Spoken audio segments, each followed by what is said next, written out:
नवरत्न नमकीन या हल्दीराम का खट्टा मीठा मिक्सचर बनाकर तैयार करेंगे। तो चलिए बढ़ते हैं रेसिपी की तरफ। नवरत्न नमकीन बनाने से पहले हमें कुछ तैयारी करनी पड़ेगी। तो यहाँ मैंने ली है 1 मुट्ठी के करीब चना दाल, 1 मुट्ठी के करीब ली है काली मसूर और 1 मुट्ठी के करीब ली है पीली मूंग दाल। अब हम डाल देंगे पानी और इन दालों को जब तक अच्छे तरीके से धोएंगे जब तक ये बिल्कुल क्लियर साफ ना हो जाए, क्योंकि दालों को हम धोते हैं तो पानी ये देखिए सफेद सफेद हो जाता है। वो सफेद पानी आना बिल्कुल खत्म ना हो जाए, इतने तक हमें दालों को 3 से 4 बार के लिए अच्छे तरीके से रगड़कर धोना है। दालों को अच्छे तरीके से धोने के बाद अब हम इसमें डाल देंगे इतना पानी कि दाल हमारी अच्छे तरीके से तीनों डूब जाएं। अब दालों को ढककर रख देंगे 4 से 5 घंटे के लिए कि दाल हमारी अच्छे तरीके से फूल सके, और फिर आगे की प्रोसेस शुरू करेंगे। 4 से 5 घंटे बाद देखिए सभी दालें बहुत अच्छे तरीके से फूल चुकी हैं। इसका सारा एक्स्ट्रा पानी हम छलनी से पहले छान लेंगे। दालों का पानी एक्स्ट्रा निकालने के बाद अब हमने एक सूती साफ कपड़ा ले लिया है, उस पे सभी दालों को अलग अलग करके फैला देंगे ताकि इसका सारा एक्स्ट्रा पानी यानी कि जो नमी है वो बिल्कुल ही खत्म हो जाए। आप सभी दालों को इस तरीके से कपड़े पर फैलाकर पंखे के नीचे आधा घंटा के लिए रख सकते हैं। दाल बहुत ही अच्छे तरीके से सूख पाएंगी।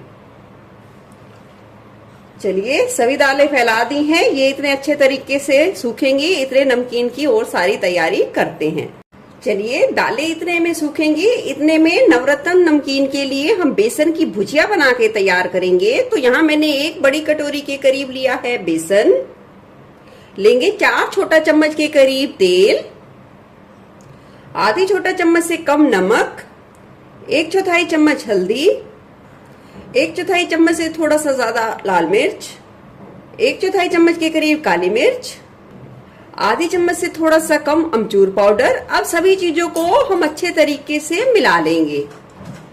मिलाने के बाद अब हम इसमें बिल्कुल थोड़ा थोड़ा सा पानी डालेंगे, एकदम से नहीं मिलाएंगे, और इस नमकीन के आटे को पहले हम अच्छे तरीके से इकट्ठा करेंगे। बिल्कुल थोड़ा थोड़ा सा करके पानी मिलाकर आटे को इकट्ठा करना है। इस नमकीन के लिए भुजिया के लिए आटा हमने लगा लिया है, और आटे को ना ज्यादा सख्त रखना है और ना ही ज्यादा नरम रखना है। अब आटे को हम 10 मिनट के लिए रख देंगे रेस्ट के लिए, और इतने में हम इस नमकीन के लिए तैयार करेंगे बूंदी। तो चलिए अब बूंदी का घोल तैयार करते हैं। नमकीन के लिए बूंदी तैयार करने के लिए हमने एक खुले बर्तन में ले लिया है 1 कटोरी बेसन। अब बूंदी का घोल बना के तैयार करेंगे। तो हम यहाँ थोड़ा थोड़ा करके पहले पानी मिलाएंगे और इसे अच्छे तरीके से फेंटेंगे, और कोई भी गुठली नहीं रहने देनी, बिल्कुल ही चिकना फेंट के तैयार करेंगे। बेसन को अच्छे तरीके से फेंट लिया है। अब हम इसमें थोड़ा सा पानी और मिलाएंगे और अच्छे तरीके से फेंटेंगे। और जो बूंदी के लिए घोल तैयार करेंगे उसे ना ज्यादा गाढ़ा तैयार करेंगे और ना ही ज्यादा पतला। और अब हम ऐसे गिराएंगे तो ये देखिए इसमें कोई भी आकार नहीं है, वो बिल्कुल फ्लोइंग कंसिस्टेंसी में है। तो इसलिए हमारा जो बूंदी का घोल तैयार किया है वो बिल्कुल ही परफेक्ट है। तो चलिए इसे भी 10 मिनट के लिए छोड़ देते हैं। नमकीन के लिए जो इधर बेसन का ये आटा लगा के तैयार किया है उसे 10 मिनट के लिए हो गए हैं। तो चलिए अब भुजिया बनाते हैं। भुजिया बनाने के लिए मैंने इस तरीके से ये मेकर लिया है, यानी कि साचा लिया है, भुजिया साचा लिया है। ये किसी भी लोकल शॉप पे आसानी से मिल जाता है। अब इसके अंदर हम थोड़ा सा तेल या घी लगा देंगे ताकि भुजिया हमारी अच्छे तरीके से बने और इसका आटा बिल्कुल भी चिपके ना। और ये देखिए जिससे भुजिया आकार लेगी वो इस तरीके के कुछ मिलते हैं, साथ ही मिलते हैं, और इस पे भी हम थोड़ा सा तेल या घी लगा देंगे।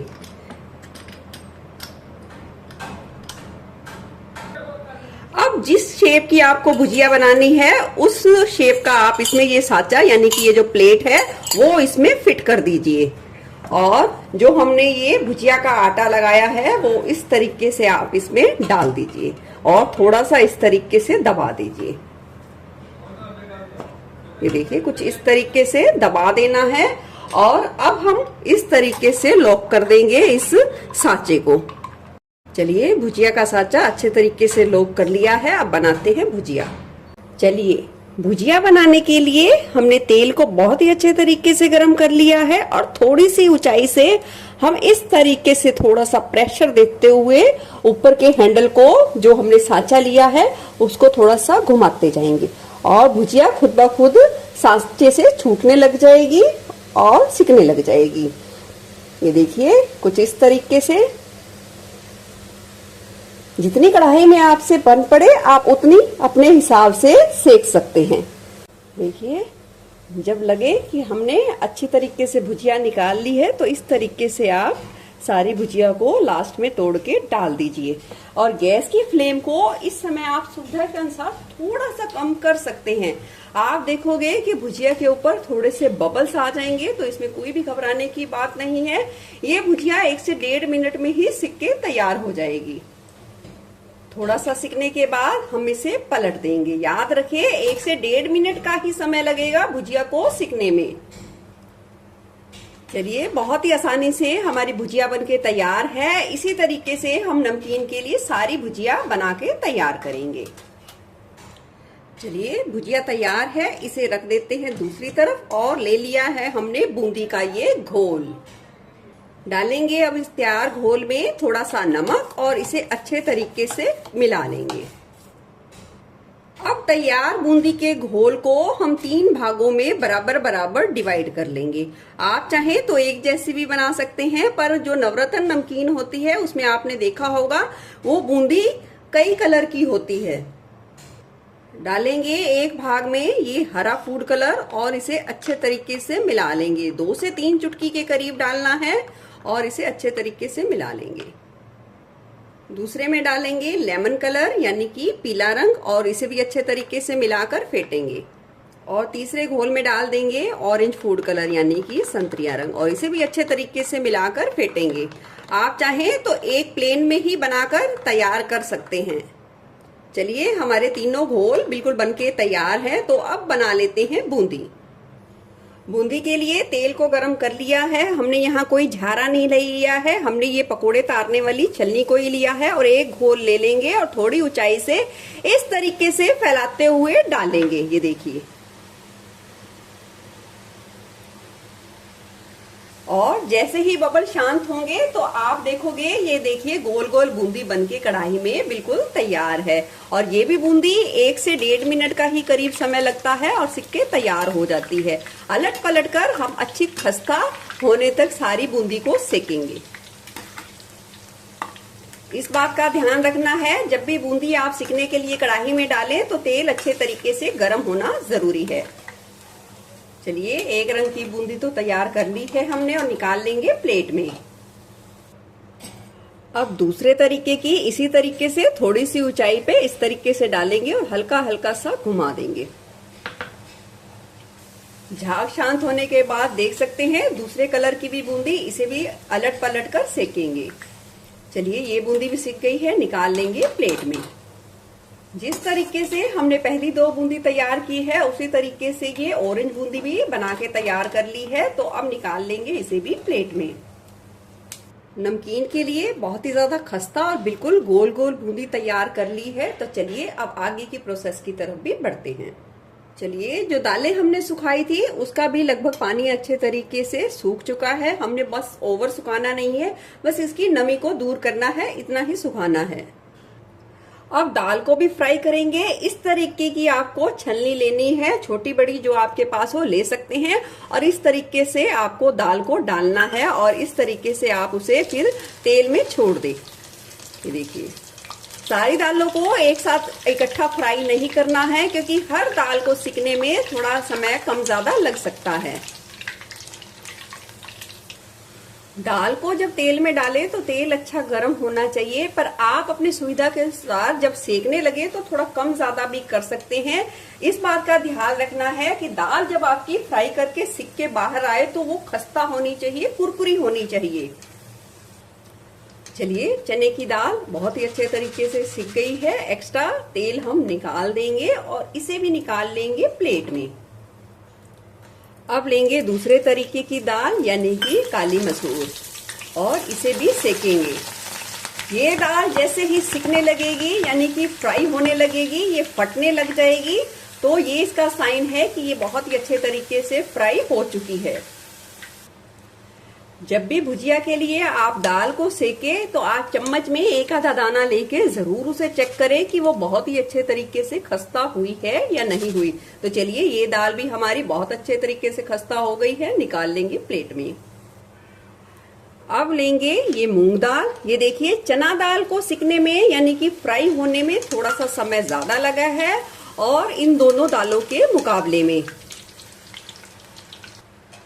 चलिए, पीली मूंग दाल भी सिक के बहुत अच्छे तरीके से तैयार है, बहुत ही ज्यादा खस्ता है। मैं आपको एक बात और कहना चाहूंगी कि आप थोड़ी सी दाल को जब फ्राई हो जाए तो थोड़ी सी दाल को चेक जरूर करें कढ़ाई से निकालने के बाद, पहले, कि वो अच्छे तरीके से खस्ता हुई है या नहीं।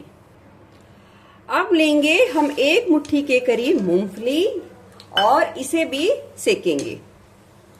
चलिए, मूंगफली भी सिक गई है, निकाल लेंगे प्लेट में।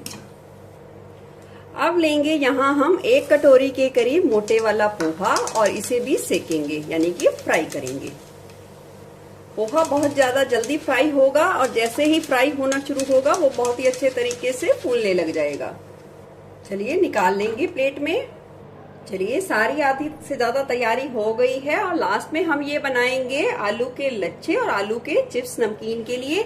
ये 2 मीडियम साइज के आलू लिए हैं जिसे छिलकर मैंने अच्छे तरीके से पानी में भिगा दिया है और रगड़ रगड़ कर उसे 3 से 4 बार के लिए धुल लिया है ताकि उसका सारा एक्स्ट्रा स्टार्च दूर हो जाए। इससे क्या होगा, जो नमकीन में आलू का यूज होगा या लच्छे बनाएंगे या चिप्स, वो बिल्कुल भी नरम नहीं बनेंगे, वो अच्छे तरीके से खस्ता बनेंगे। और इसे अच्छे तरीके से एक बार फिर से धो लेते हैं। चलिए, आलू को धो लिया है और साथ में ये एक दूसरा बाउल ले लिया है। हम आधे चिप्स यूज करेंगे और आधे इस तरीके से लच्छे। इस तरीके से जो चिप्स काटे हैं वही ले लेंगे और इस तरीके से पतला लंबा कर लेंगे यानी कि उसके लच्छे भी बना लेंगे। जिस तरीके से आपको पसंद हो आप उस हिसाब से कम ज्यादा चिप्स या लच्छे कर सकते हैं। बिल्कुल पतला और लंबा काट के तैयार करेंगे। चलिए, नमकीन के लिए चिप्स और लच्छे बिल्कुल बनके तैयार है। अब सूती कपड़े में हम इसे अच्छे तरीके से पोंछ लेंगे, इसके सारे एक्स्ट्रा पानी को निकालकर।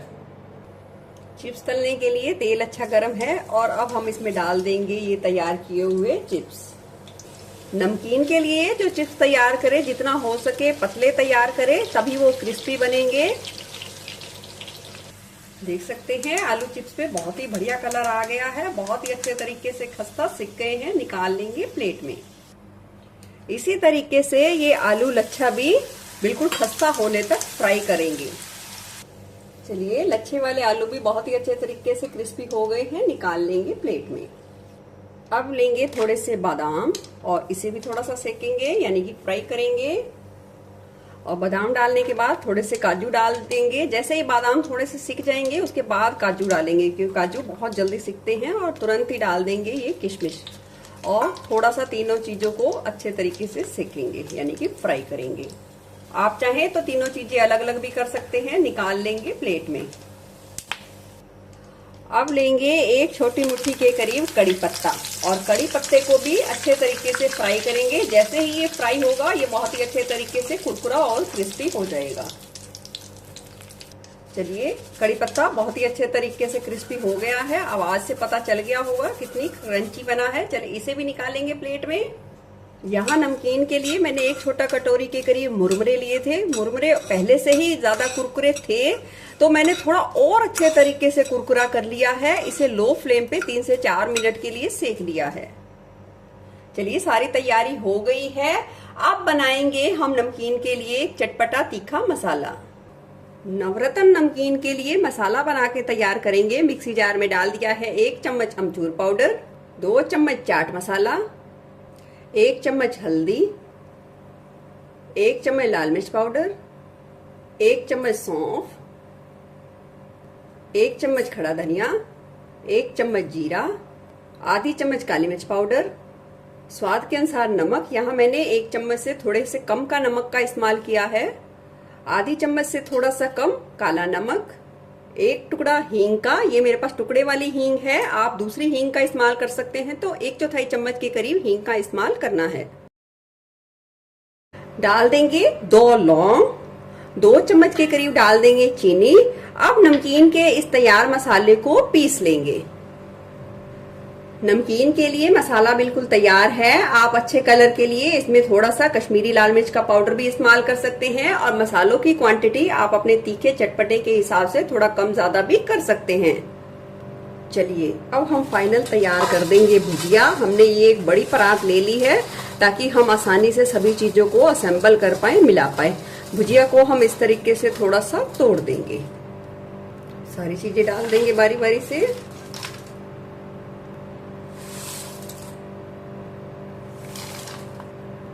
भुजिया को जब मिलाए तो आप एक खुले बर्तन में लास्ट में मिलाएं सारी चीजों को, ताकि अच्छी तरीके से सारी चीजें एक साथ हो सके। डाल देंगे बूंदी। बूंदी थोड़ी सी मैं बचा लूंगी क्योंकि बहुत ज्यादा है ये भुजिया के हिसाब से। डाल देंगे कड़ी पत्ता, थोड़ा सा इस तरीके से चूर देंगे। लास्ट में डाल देंगे मुरमुरा। डाल देंगे तैयार किया हुआ नमकीन का ये सारा मसाला। आप मसाले की क्वांटिटी फिर से बता रही हूँ, अपने हिसाब से कम ज्यादा कर सकते हैं। अब अच्छे तरीके से सारी नमकीन में मिला लेंगे।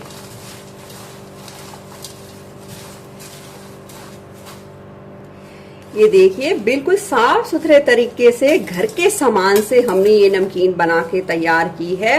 और सच मानिए मैंने थोड़ी सी टेस्ट की है, जिस तरीके से बाजार की हल्दीराम की नवरत्न नमकीन होती है उससे भी कहीं ज्यादा टेस्टी बनी है। और जिसे हमने साफ सुथरे तरीके से साफ सुथरे तेल में बना के तैयार की है। आप इसे एयर टाइट कंटेनर में भर के 2 महीने के लिए आराम से स्टोर कर सकते हैं और जब भी मन चाहे आप इसे एंजॉय कर सकते हैं। डाल दिया है मैंने एयर टाइट कंटेनर में, जितनी मुझे चाहिए थी उतना मैंने छोटे से डिब्बे में डाल दिया है। आपको कैसी लगी ये रेसिपी जरूर बताना। फिर मिलूंगी ऐसे ही बढ़िया रेसिपी के साथ। Eat healthy and stay healthy. धन्यवाद।